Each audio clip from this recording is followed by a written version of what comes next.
All right, cool.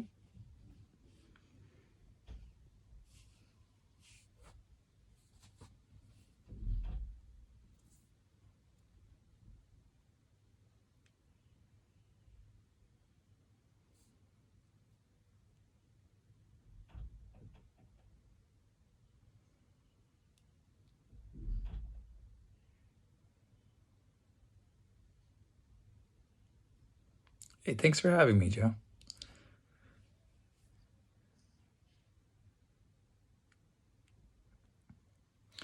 Yeah, well, I grew up in Romania, and that's where I'm from, Romania. And it was a lot of fun out there with I had an older brother, Yanuts, and he's 10 years older than me, and then my sister, Alina, and she's 6 years older than me. And then my mom and dad, Kati and Mihai. And so we grew up on a big farm over there in Romania, and we had a lot of fun playing with animals and just enjoying the freedom. But a lot of times my parents would actually go work in Italy because it was a lot easier to make money there, and they would come back after they would stay there 6 months, come back after, and stay in Romania for 6 months. And during that time, when they're away, my brother and my sister would take care of me, would take care of the house and the animals and the whole farm. And so we were kind of given responsibility in Romania at a very young age to, take care of each other and feed each other. And so, it was pretty cool to just have that. But my after a while, my brother started going to Italy once he got older.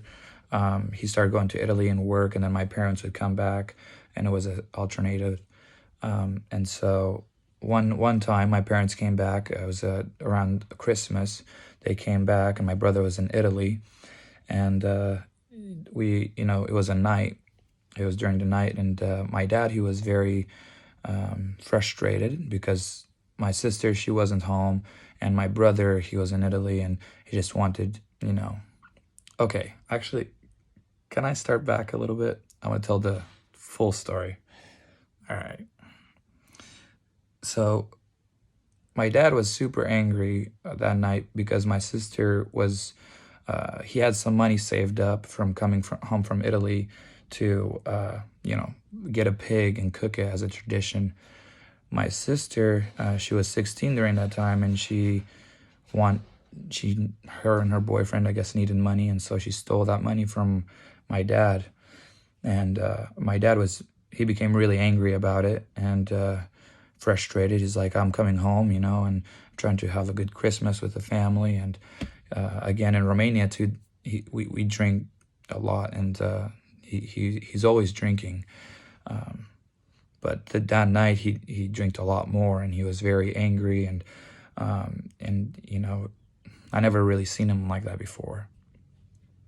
And him and my mom were arguing. We were in the room. Him and my mom were arguing, and my mom was on one bed and I was on another, and they were arguing, and about my sister just stealing the money and having Christmas. And he decided to walk outside and do what he needed to do. But once he came back inside, he was still angry, and he had a gas can in his hands afterwards, and he was standing right there in the front of the door. And I was 8.5 during this, and again, I was on one side of the bed, or on one bed, and my mom was on the other bed.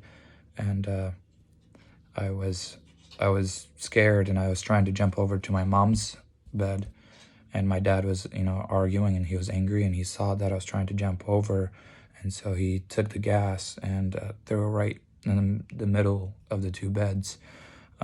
And when I jumped, I fell down, and on the ground we had a plastic cover. And so when I jumped down, I put my hands on there and my legs, and I fell unconscious. And I woke up a few times. I fell unconscious a few times, but I was able to find right by my bed there was two windows, I was able to find those two windows and get up on a stool so I could break those two windows and jump out of the house. Um, and I jumped out of the house and I started crawling to my, away from the house. And my neighbor found me halfway crawling to the fence, and he picked me up and brought me inside and inside of his house. And everybody else after that, they went running down to the house so they could put the fire out and see if they could help my parents out. While that was happening, I was there by myself on the couch, and the phone started ringing, and I was trying to call for help so someone could get it. I'm always that concerned about things, and the phone started ringing, and I was trying to call for help, and nobody would answer, and so I decided I would go and answer it, and I was crawling, or not crawling, but I was, I could barely walk. And I picked up the phone with two hands, like by the wrists, basically. And because, yeah. And so I picked it up and I answered the phone, and it was the ambulance. The ambulance have called to see where the fire happened and where they needed to come pick up the survivors. And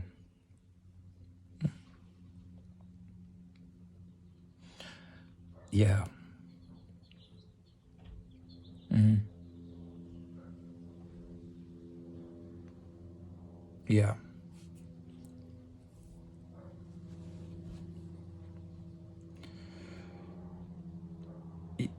Yeah, no. So I wasn't on fire. I had underwear on, and I think I had socks because my feet weren't burned either on the bottom of the feet.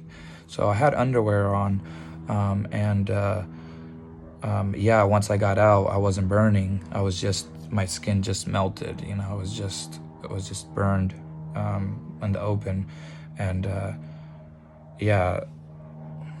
Um, yeah. Sorry. Did I get it?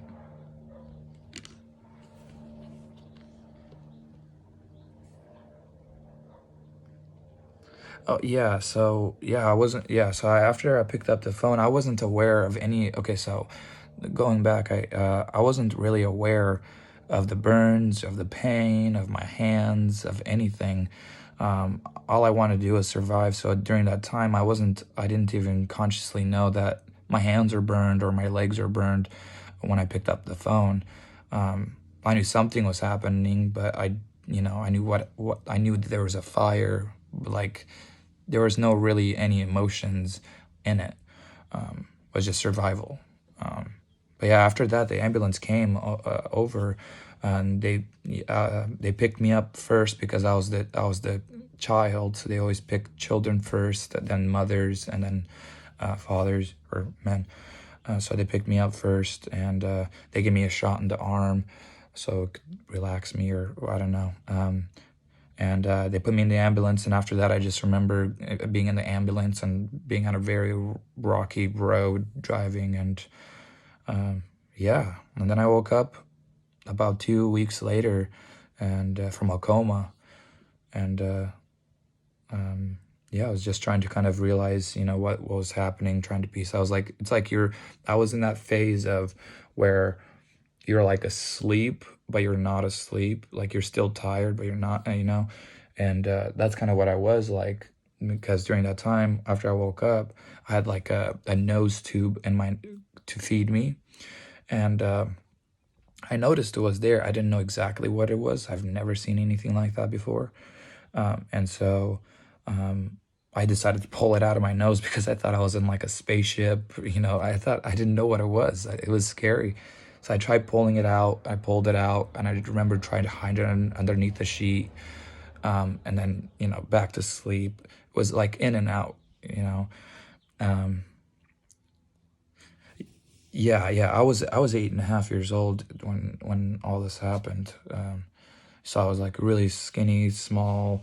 Um, I have pictures of before of how small I was, but yeah. And later on after that, there's a lot of little things that have happened in the hospital, but my brother He actually came down to Romania because he was in Italy. He came down to Romania to help out with the fire and help out with me and kind of fix everything, you know, see what, help out. And he was 18 at the time, and so he, came and helped me out. And and then my aunt as well. I had an aunt there. Her name was Nicoletta. And then another aunt, Marcy. She lives in America, but she came down to Romania when she heard that all that happened to help me out as well. And during this time, I've never saw my parents, and I've always wanted to, I wanted to see them. I wanted to see, I was 8.5 years old. And I kept asking my aunt Nicoletta was, they kept saying they're, they're okay, they're fine. And then later on, she would say that they're being treated just down the, in the same hospital downstairs, and I can't see them. And then, she kept making up. Now they moved to another hospital because they needed, they didn't have the care. So during Mother's Day, I actually, so during this time, all this happened, another two girls from America also came down to Romania. Their names are Jessica and Ashley. Jessica Free and Ashley Ludlow. And they came down there to Romania from abroad to visit orphanages. And they actually came to my hospital because they had some free time to just see the kids. And crazy enough, they came into my room. And we kind of noticed each other at first. And we didn't, I didn't really know who they were, what they were doing. But we just kind of said hi, and they just saw each other. But anyway, my aunt was there, my aunt Nicoletta, and she saw that, and she was like, "Okay, Marius, those girls, they're American, they're witches. Like, you can't talk to them. Don't, because they'll take you and sell your organs, and it's crazy stuff like that."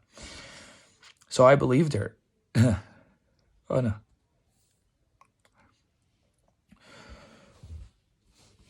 Well, it's depends on what part of Romania you're in, because a lot of it, like I mentioned, we do start Europe. They start drinking at a very young age, and they don't have the same principles as we do, or as America, and things kind of get flustered down. And so my aunt, not necessarily they have it a lot, but they do believe in a lot of theories. Like, if you leave the window open, you'll get a cold, or if you sit on a cold floor, you'll get a cold, stuff like that. So she was trying to make me believe. She was more of a theorist, like trying to make me believe that there were witches, so I wouldn't go or talk to them, because her plan, Nicoletta's plan, was for her to have me stay with her, so she could, so she could take care of me, I guess, and the government would pay her money.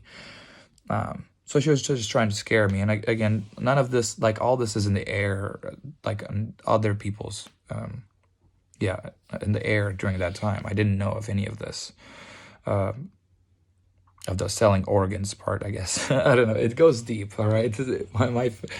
My biological family is kind of odd, but I love them. So, so she told me, that they were witches, and so I believed her. And I was 8.5, so I believed her, and I tried to pretend to be asleep every time they would come in, and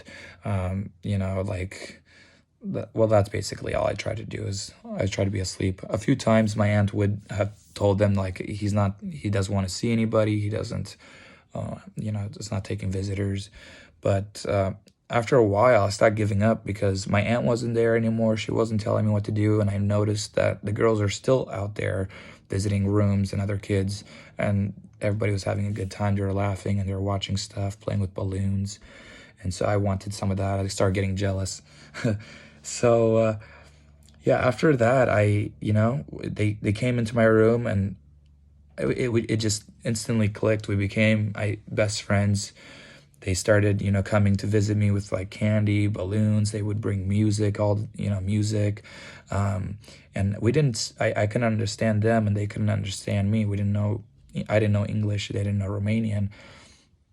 And so we were trying to figure out other stuff we could do, to make my time, or they're trying to figure out other stuff they could do. And um, they got this TV show, Tom and Jerry, and that was my first TV show that I started watching in the hospital because we didn't have anything. Like it's Europe, we didn't have anything, and the crazy thing too is that in Romania, the hospitals after a while they stopped giving me medication for pain because they were afraid I was going to get addicted, and so they wouldn't give me medication.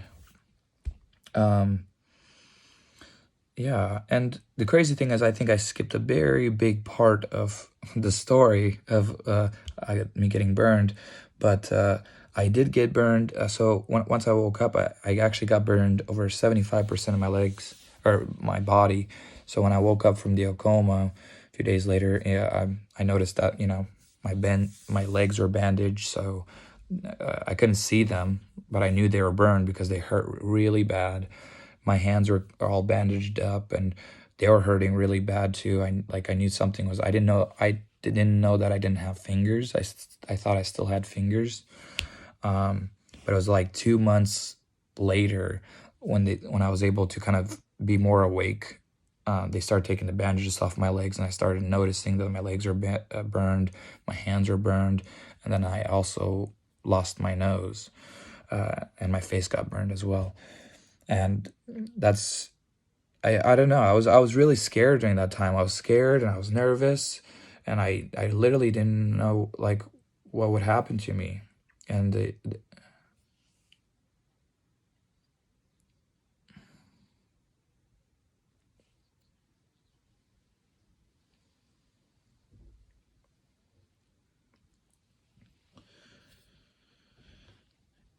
yeah, well, I mean, I wasn't I wasn't really scared. I don't think I really, was scared. I was just confused. I was just trying to understand it all. And, you know, I felt like every time I got closer to understanding something that I would be farther. Like, I thought that I was just in the fire, but then I noticed that I lost my nose and then I lost my fingers and, um, and all this stuff. And so I wasn't really, I was just trying to survive and get out of the hospital. I was just trying to get back to my normal life that I had, going outside and playing with friends and playing with the dogs and chickens and picking grapes and stealing grapes or, off people's trees, just being a kid again. But, when all these things were happening, I just, my I feel like my emotions basically got shut down at that time because, I was still happy, but like I wasn't really aware of like that's why like even now time to me it's crazy because I spent so much there was so much trauma during those things that one thing led to another and one thing and they were all good things, eventually, but um yeah, I'm kind of getting carried away here. I don't know. Good thing you're able to edit all this. It's gonna take work, but um yeah,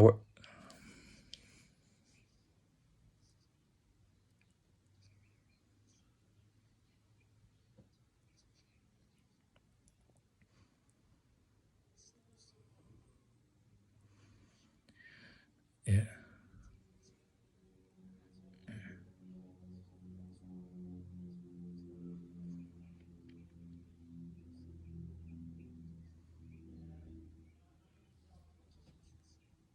Mm.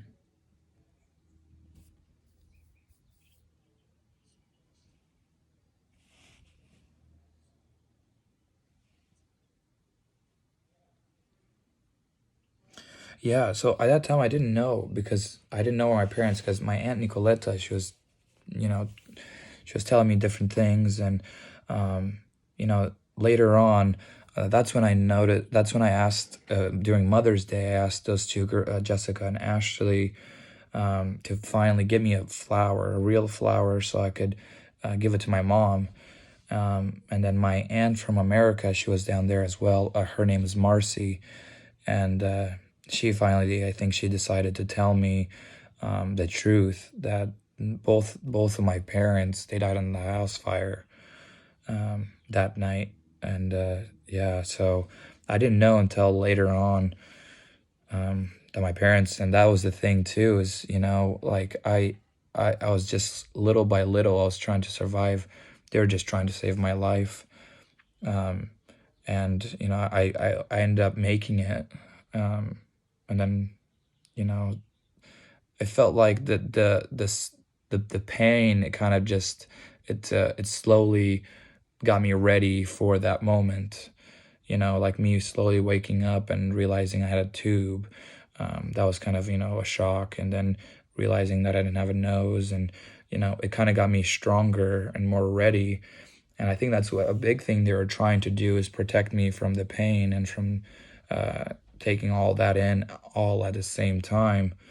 Um, and so when they told me that my parents have both passed away, I actually went into a depression of, like, I think it was 2 weeks, or and I had a fort over me because I couldn't have blankets touching my legs or me at all. So I had a little fort, and I just stayed in there hidden, and like I wouldn't eat, I wouldn't do anything, and the nurses would literally come to me and say, Marius, if you can't take a bite of food, we're gonna have to put that tube back in your nose. Marius, if you're not gonna drink, we're gonna have to put an IV in your arm so we could, you know, they were basically saying, Marius, if you're not willing to survive, we're gonna make, like, so yeah, that's when I noticed. And when they told me, and yeah, for those 2 weeks I was just depressed. But then the girls, that's when the girls later, they still came, visited, and they made me smile more, and brought the TV show Tom and Jerry and music, and tried to kind of make my time better in the hospital. And the girls also heard that my parents died, and I'm burned, and I didn't really. And then I had a brother, he was 18, and my sister was 16 at the time, and we really didn't have any, like, we didn't really have anything. It was just like a handful of people that were just there by by my side, and making me happy, and just kind of taking care of things while I was trying to survive. But yeah, the crazy thing, like I said, is they wouldn't give me any medication after a while. After, like, I start waking up more. So, like, my legs are burned basically from the underwear line to my ankle, a little bit above my ankle. And I would have to change those bandages, I think, 2 or 3 times a week. And I wouldn't have any pain medication. The way we would do it is we would take my legs, and we would put it in warm water. So we slowly, like, let it soak in. And during that time, oh man, it started, like, it would burn, because, like, it was like the warm water would, like, get under, and I would start peeling those off. And yeah, so that's some pain there.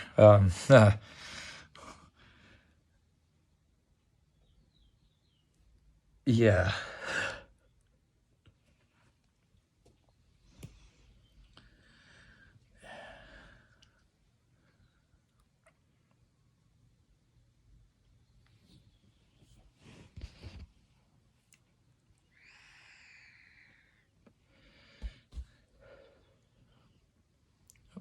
thanks.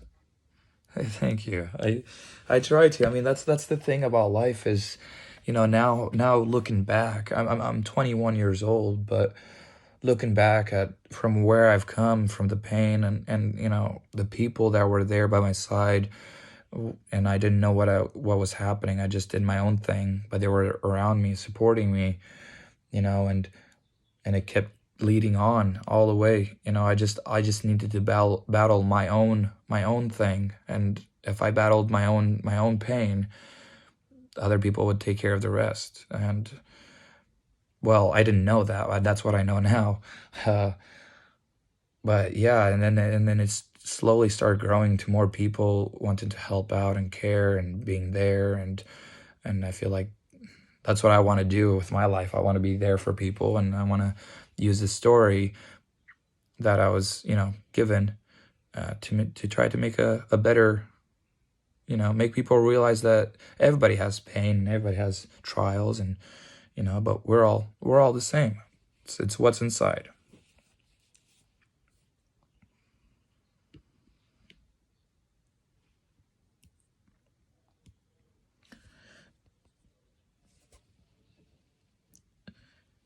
Yeah, well, so the girls, Jessica and Ashley, I mean, they were from BYU, and they were just on a study abroad to visit orphanages, and but yeah, when I finally started talking to them, they you know well, it wasn't really talking. It's just the way we were like moving, our expressions, I guess. I knew they cared about me, and they knew that I liked them, and so it was that whole, you know, I don't know. This is something you guys might want to bring them on, to see their part of how they experience all this, but because I don't really know how to explain all that. They were basically witches, like they were, man. Like they came, they made me laugh, they brought me candy, they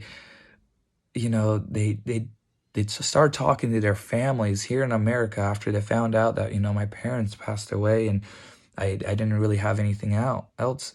They started talking to their families here in America to see if there was any way to bring me here so I could get medical attention, medical help. And that was like, that's a crazy thought, like it's already crazy enough you're going on a study abroad in another country and visiting all this stuff. Now it's another thing that you're trying to bring a Romanian kid that's burned over, like, but yeah, after they started, they really started teaming it. Like they got serious about it, because I don't know why they got serious. I think we're just having a good time. I don't know. But they got so serious, and they started talking to their families here, and months went by, and I didn't think anything was happening. And um, the thing too is they didn't stay that there the whole time. The girls, they were there, I think, for 3 months. So once all that happened, they got excited and they started talking to their families here. They had to actually leave, but they were like, "It's okay. We've talked to the BYU, and other girls are gonna come here and visit, or are gonna come to your hospital and visit and make sure that they can carry on what we've started." Uh, yeah, so those Jessica and Ashley, they left, and then after that, two other girls came there, and they started talking to me and bring games and movies and music, and getting me all happy. And then after months kept going on, another those two girls left, another two girls came. Eventually they were able to find a hospital here that were able to do my surgeries at no cost, but they just needed to bring me and my older brother over. Well, my older brother needed to be my legal guardian, and that's a lot of work that they put into. That's like another story of itself, because they've had to talk to my brother. My brother had to go through changes in his life in order to basically adopt me, to bring me to America. And then we had passports. They had to figure all the passports out. And but yeah, after that, they were able to find Shriners Hospitals for Children here in America. And they told me the great news of, like, Marius, we're able to do surgeries. You can bring you here to America. Your brother is going to come with you, um, and we can start getting you some surgeries. And I was like, oh yeah, let's do it. I did. I still. It's still something I think about. It's still something. It's so amazing that I'm shocked to this day. Like, I can never get over it. It's like it's a dream almost. It's like something you don't want to wake up from, because it's painful, but I don't know. Um, yeah, I forgot where I was going with my sentence. Um,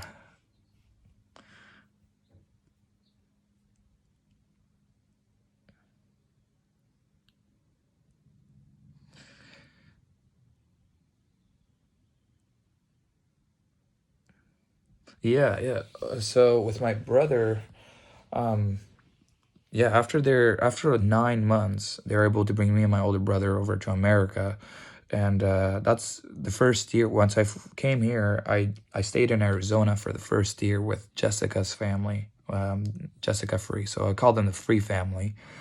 And I stayed there the first year, and that's where I kind of got, used to America, started learning English, and kind of just getting back alive again. Started getting in the moving situation, and that was basically all I did the first year was just relax, have fun, learn English, and that's it.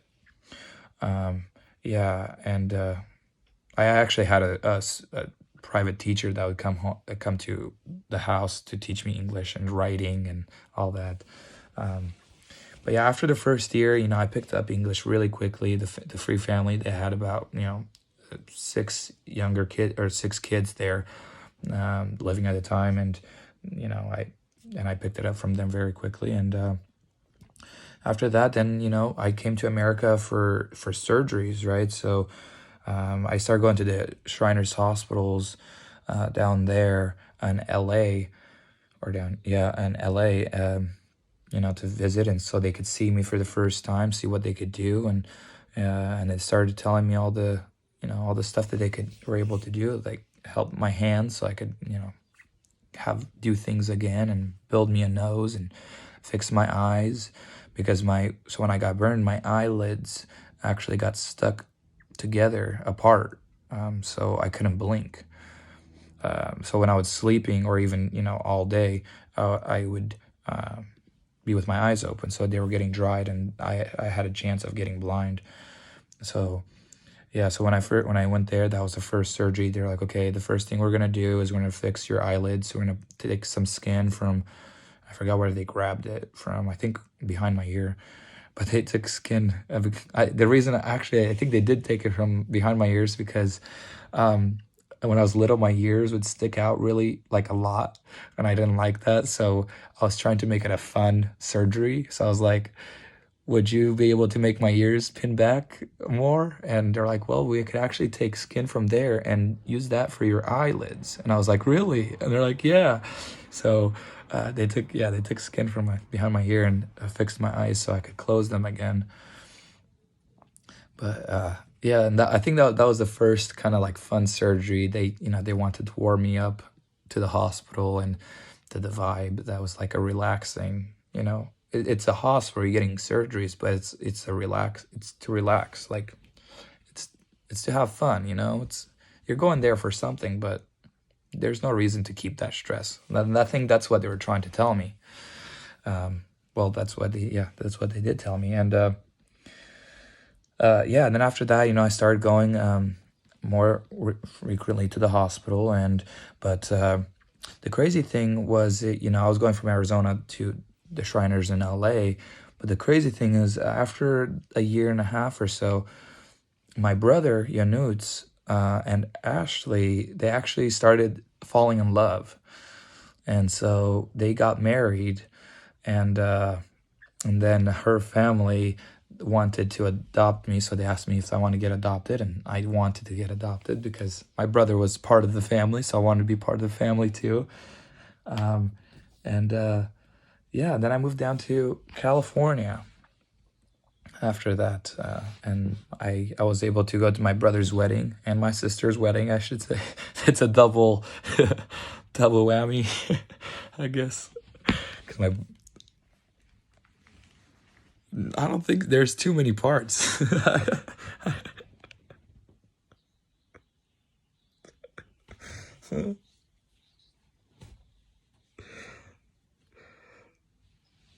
Yeah. Yeah, it's crazy. Well, so the funny thing too is, okay, like when those two girls, once I started finally, in Romania, finally started looking forward to their visits. I started calling them my American girlfriends. All right, so I was like, okay, my American girlfriends, they're coming, and I was telling all the kids that in the room. And so I kept that on. Like they were my American girlfriends. I think they're still are my American girlfriends, but but when my brother got married, I was kind of jealous. I was like, so my brother stole my girlfriend. So it's funny, but yeah, we still use that once in a while. Like, yeah, my brother took my girlfriend, and yeah, so yeah, it's a little funny thing.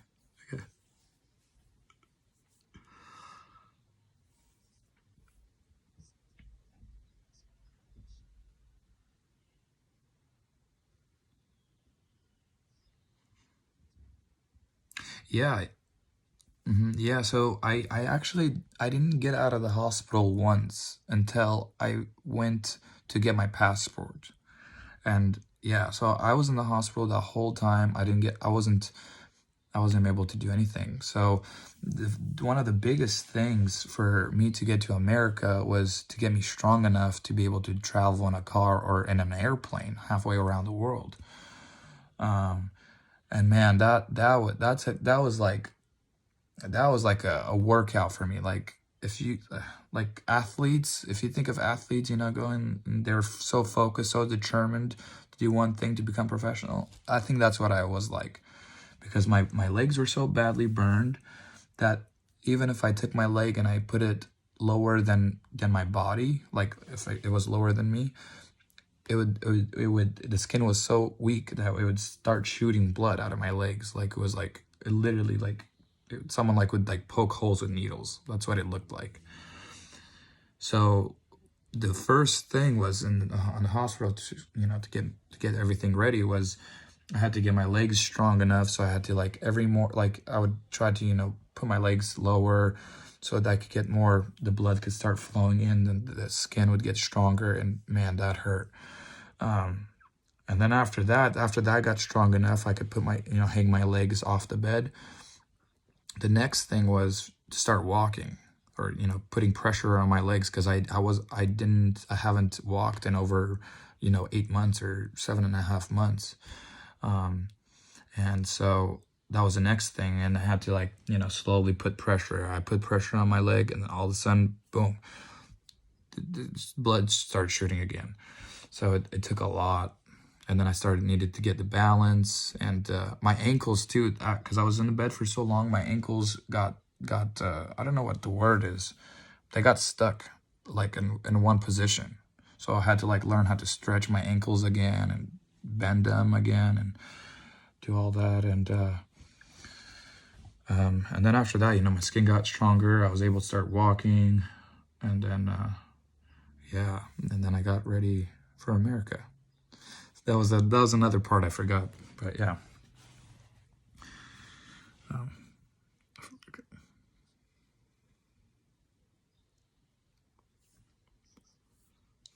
uh, yeah, my American girlfriend, yes.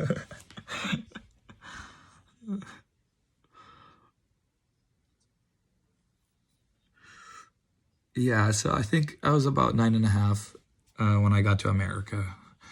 And then I was 11 or 10.5 when my brother got married with Ashley, and then 11 when I got adopted. Um, yeah. Um,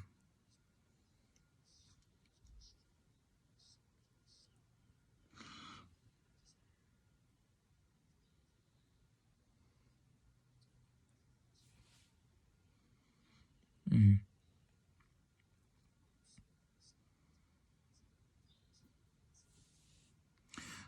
Yeah. So after we got the eyelids fixed, um, they actually did my okay. So they actually did my eyelids and my mouth at the same time. But I'll tell you another. But with my hands, after after I got my eyelids fixed, um, and my mouth, we started talking more about my hands, because that was the biggest change, yeah, or really important for me. And so they started, bringing out ideas of what I could do differently so I could grab and do things. So one of the a few of the ideas were a mechanical hand. So they'll build me a, mechanical and attach it to nerves, I think. And then the other one would have been a hand transplant. So they would have taken someone else's hand and put it on my hand. And the third option was taking my toes and putting them on my hands. And I was like, okay, and I was kind of like, I was open to all of them.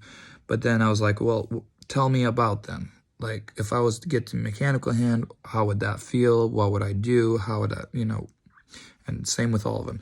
So with the mechanical hand, they were like, well, you can't feel it. You're not going to, you're going to have to exchange it a lot of times with different, so you could do different things. And I didn't like that option. I didn't like that I couldn't feel it and I had to change it all the time. So I didn't want to go with that option. And the second one was the hand transplant. And with that, they told me that it would be good, but it hasn't been done before to anybody such a young age. It has been done, but the person that has it, it's a lot older, and it's a likelier chance for them to take it because it's a different DNA. So my DNA in someone else's hand, it's different DNA, so it wouldn't take it. My body would reject it. And they're like, you would have to be on an anti-rejection medicine for the rest of your life, and you still have a chance of failing. Like, it still has a chance of rejecting it at any time because it can't change the hand's DNA. And so I didn't like that option either. And then they told me about the toes, and they're like, well, the toes, yeah, the only thing is, you're just not going to have toes on your feet. You're going to have to relearn how to walk, and, and that was it. And so I was like, let's go with the toe to hand transplant. So we got, we started getting involved in that was the idea of getting toe to hand transplant. So my hands again, since they were burned so badly, and they amputated the fingers, basically, where you make a knuckle, they amputated the fingers right there at the last knuckle. And so my hand, when it was wrapped in the bandage, it developed into a paddle. So all the fingers, all those, bones, they're together.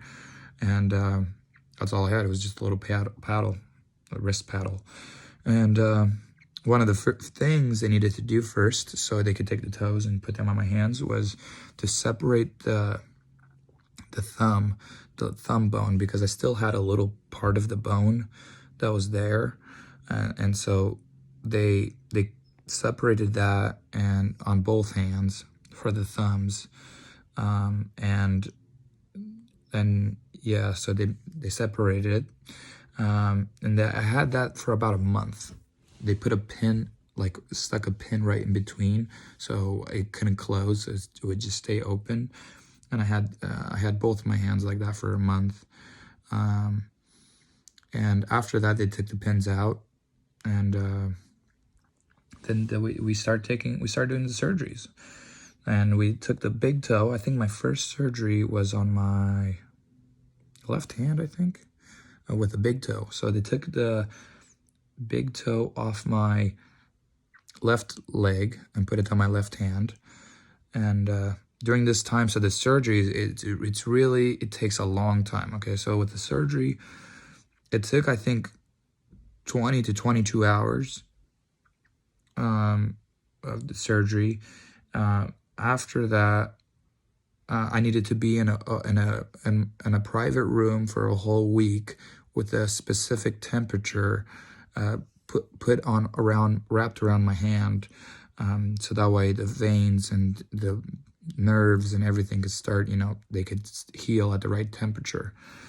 And then after that, I was in a wheelchair, for a good month, before, my foot started healing, and I could start putting pressure on it again, and my hand was all, after I left after the, yeah, my hand started getting more, stronger. So we took the cast off after the month, and I just started practicing walking and started trying to use my hand with the thumb. But it was, it was still sensitive. I couldn't go straight at it. It probably took me about a whole year before it got strong enough that I could, it wouldn't pop off. Like it wouldn't just pull off like a like a finger. Um, it's like fake fingers. um, but yeah, that was the first one. And after that, we had to let it heal. Um, let the process go through, and then after that we went another toe to hand transplant on my right hand, and then they took the two smallest the next two biggest toes from my feet and put them on my hands as well, so so I could have the thumb, because the thumb was very important, and the pointer finger and the ring finger. Those, because that was the idea. If you have those three fingers, you use those three fingers the most. So if I have those three fingers, I'm able to do a lot more, or do basically everything. So they tried to recreate my hand to, have the thumb, the pointer, and the ring finger. So yeah, and the crazy thing too is the nerves are kind of, I feel like they're attached to those fingers, but I don't know, because I can't I can't see my other two fingers, so I don't know which one's which anymore. Uh,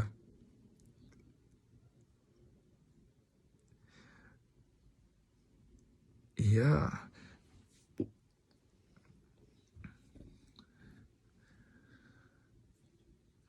yeah, man. I'm able to do everything, but the crazy thing too is they actually only wanted to do 5 toes on my hands, because they're like, I don't think anybody else has put 6 on their hands before. I don't know if it's gonna work.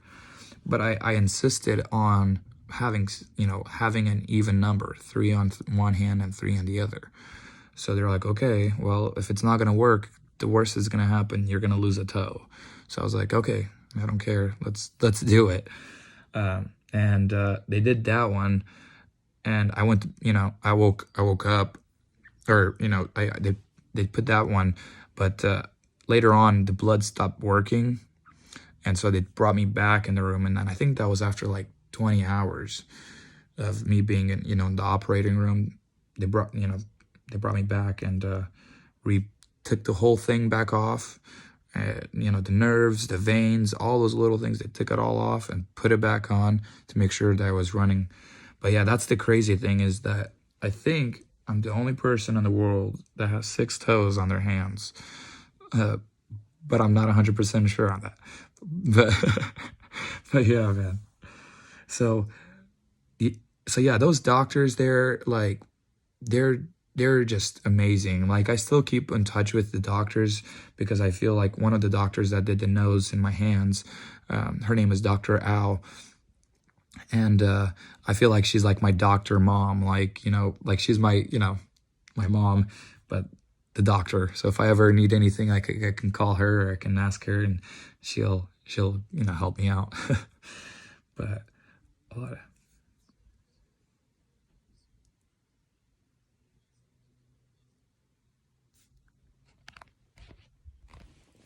yeah.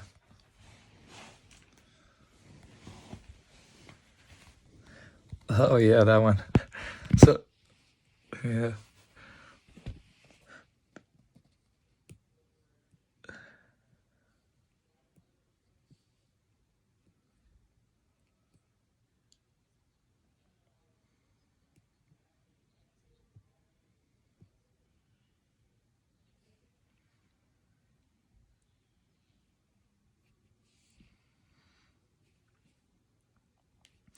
Yeah. So after like my first year here in Arizona, I started picking up English, because in the beginning I didn't really know what people were saying, or I saw people looking, but I still didn't really know.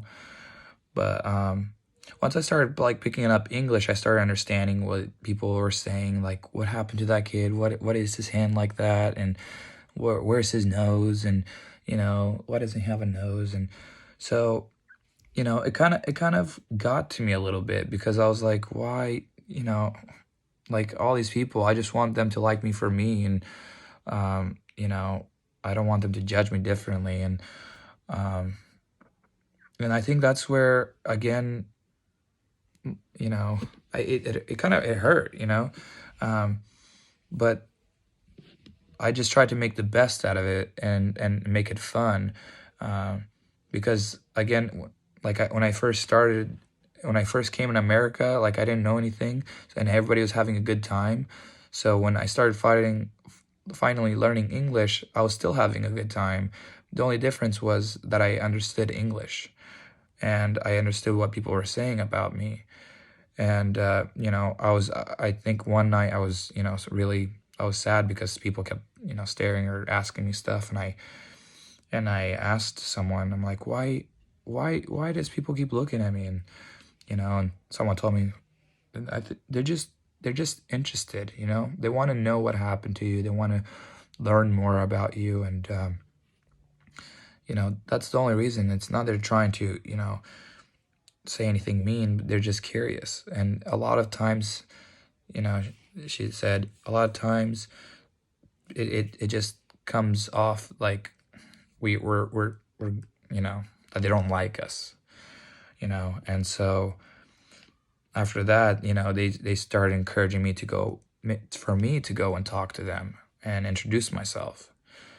And so I started going to kids my age, around 10 years old, and I started talking to them and started introducing myself and started telling them about my story of how I got burned, and why I don't have fingers or why I have toes on my hands, or and after they learned that little quick, that, oh, you just got burned in a house fire, that's it, okay, no, you're cool. Then we started like playing and started having a good time and started, having fun. Like that's the only thing a lot of people, they're just curious. They just want to know. But if you make too much big of a deal, then it becomes a big deal. So I never really did in the beginning, and I didn't know English, so I never made a big deal.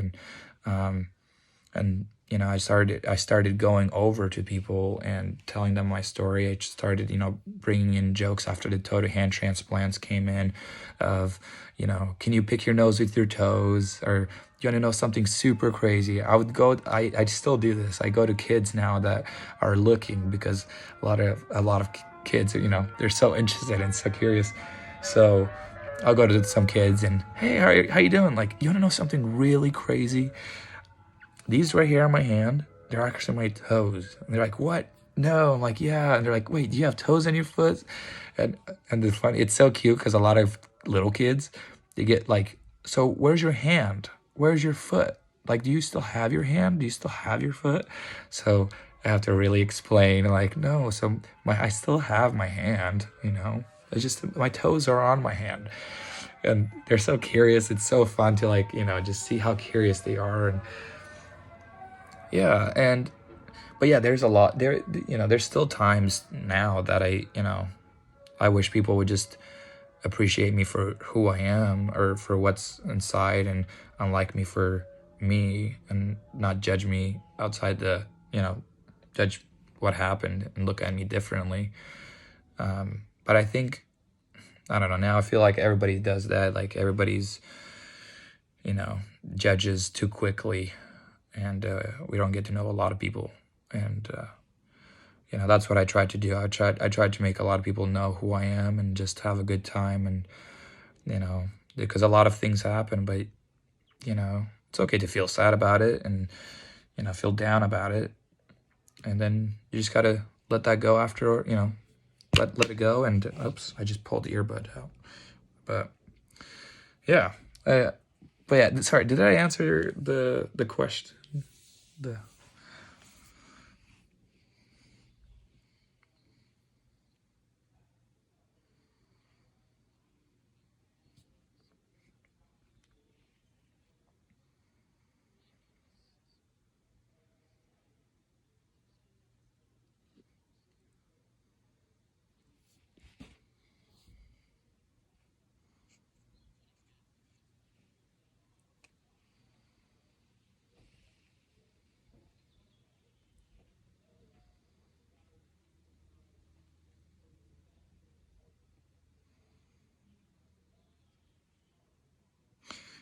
That is a good question.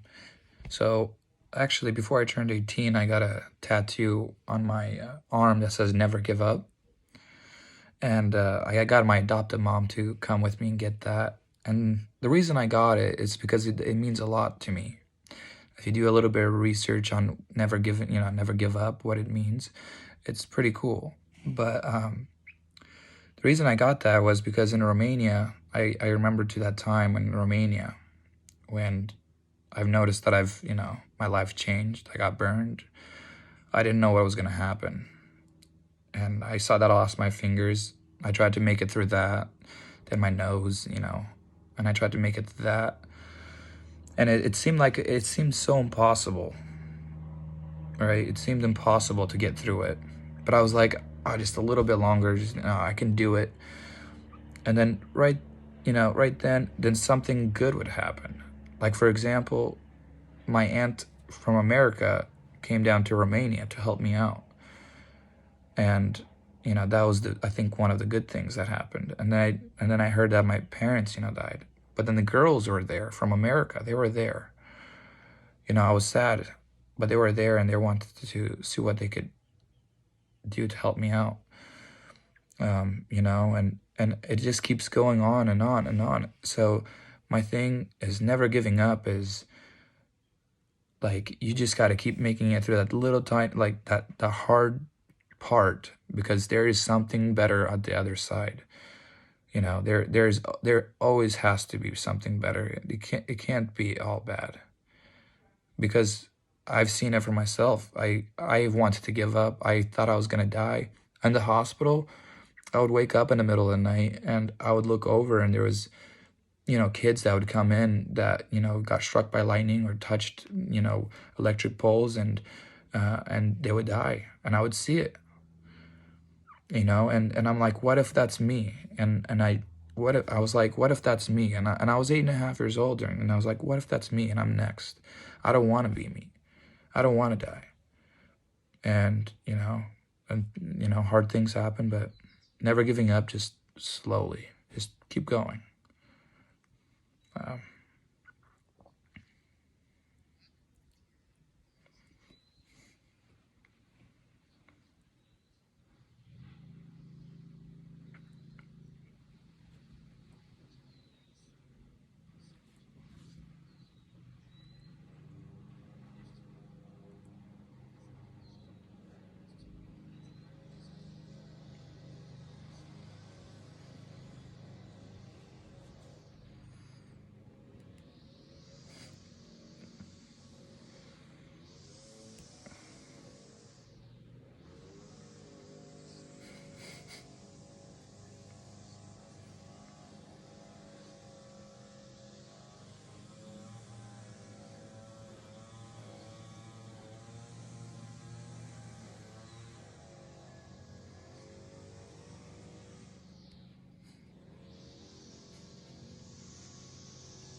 appreciate it.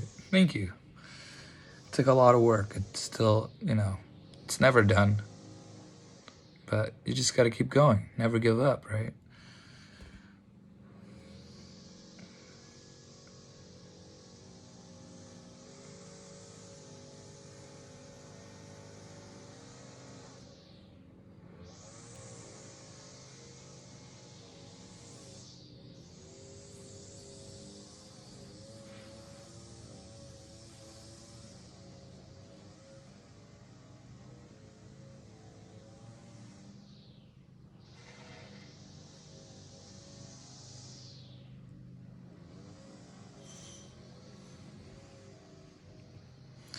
Yeah, so social media, I mean, I just became TikTok famous because I lost my glasses. So that's what I'm trying to. So, yeah, man. So, crazy thing. Stuck my head out the window.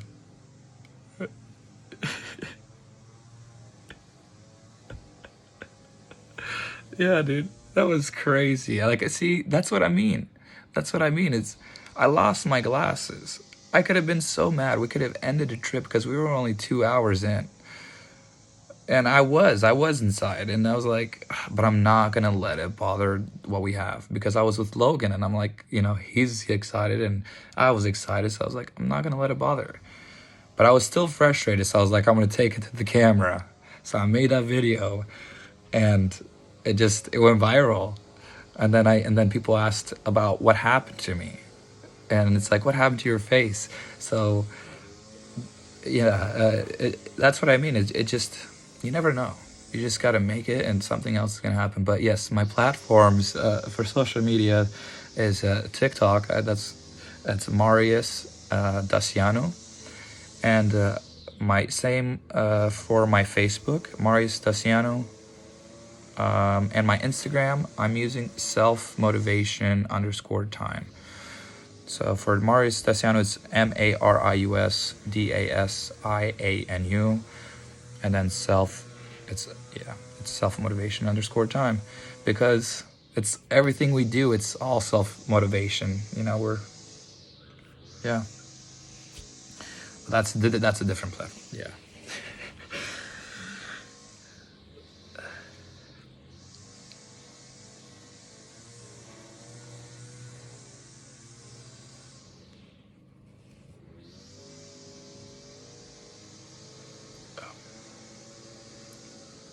Yeah. Of course. Yeah, thank you for having me on too. And that's the thing is, there's so much more to come from this. I'm only 21, and there's documentaries, and there's crazy things, and I want the whole, yeah, I want everybody to be there for each other and help, like I have been. But yes, thank you for having me on here, and for reaching out, and yeah, I'm super stoked for everything.